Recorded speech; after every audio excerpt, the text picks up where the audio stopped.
വരൂ, ഇരിക്കൂ. എടാ, ജീവിതത്തിൽ കുറച്ചെങ്കിലും ഉത്തരവാദിത്വം നിനക്കുണ്ടായാൽ ഉണ്ടാവുമെന്ന് ഞാൻ കരുതി.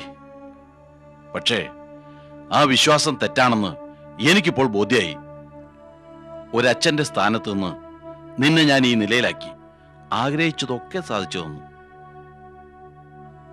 അമ്മാവൻ എന്തൊക്കെ പറഞ്ഞു വരുന്നത്? ഞാൻ പറഞ്ഞതും പറയാൻ ഉദ്ദേശിക്കുന്നതും എന്താണെന്ന് എനിക്കറിയാം.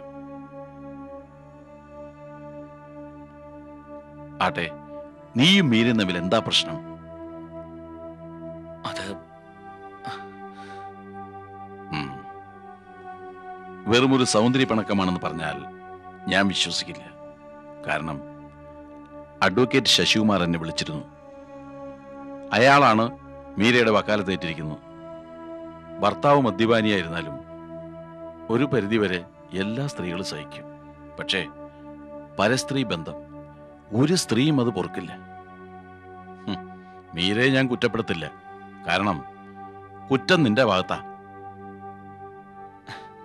സത്യം എന്താണെന്നറിയാതെ അമ്മാവൻ സംസാരിക്കുന്നതൊക്കെ അമ്മാവനോ മറ്റുള്ളവരോ കരുതുന്ന പോലെയല്ല കാര്യങ്ങളൊന്നും. എല്ലാം മീരയുടെ തെറ്റിദ്ധാരണയാ. നിന്റെ ഭാര്യയാണ് മീര. പഠിപ്പും ലോകപരിചയമുള്ളവൾ. നിനക്കറിയോ, ദാമ്പത്യത്തിൽ സംശയത്തിന്റെ ചെറിയൊരു നിഴൽ വീണാൽ മതി, ആകെ താളം തെറ്റും. ഇനിയെങ്കിലും പറ, ആരാ പെൺകുട്ടി? നിന്റെ ജീവിതത്തിൽ പ്രശ്നം ഉണ്ടാക്കിയത് ആരാ?